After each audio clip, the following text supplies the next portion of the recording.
Dadajon, bir iltimosim bor. Bugun kechga kollejimizda katta bal bo'lib o'tadi. Ba'zimda yonimda qo'llab turishingizni xohlayman. O'rtoqlaring oldida boyligimizni bildirish yoqmas edi-ku. Nima bo'lganda ham seni istaging men uchun muhim.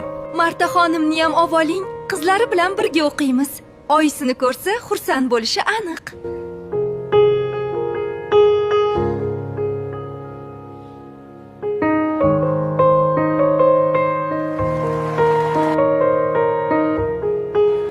Mariya, biram ochilib ketibsan. Bazmda sendan jozibador qiz yo'qligi aniq. Doimgidan ham go'zalsan. To'g'ri aytasan, Mariya bugungi obrazi bilan aniq birinchi o'rinni oladi. Bahor malikasi nominatsiyasi faqatgina unga mos.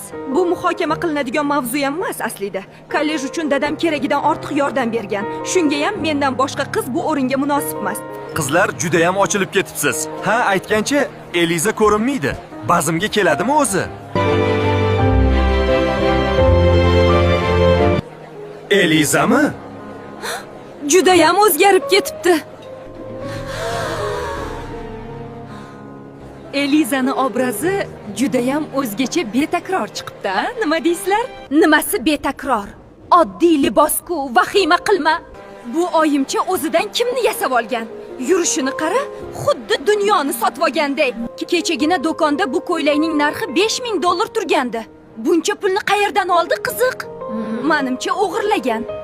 Qizlar, buncha chiroyli bo'lib ketibsiz. Ayniqsa Eliza umuman o'zgarib ketibdi. Yoningdagi kim? Nega u haqida avvalroq aytmagan eding, Eliza? To'g'risi, juda ham kelishgan yigit ekan. Nega oldin ko'rmaganman, hayronman.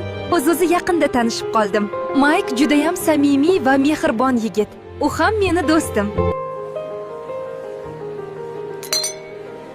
Menimcha sovrindan umid qilayotgan ko'rinasan. Simon meni tanlagan so'ng topganing shumi? Butun zalda yoqimli iforis tarqalyapti, Mike janoblari. Eliza, men ichimlik olib kelaman. Bemalol suhbatni davom ettirishingiz mumkin. Kim bo'ldi bu so'tak?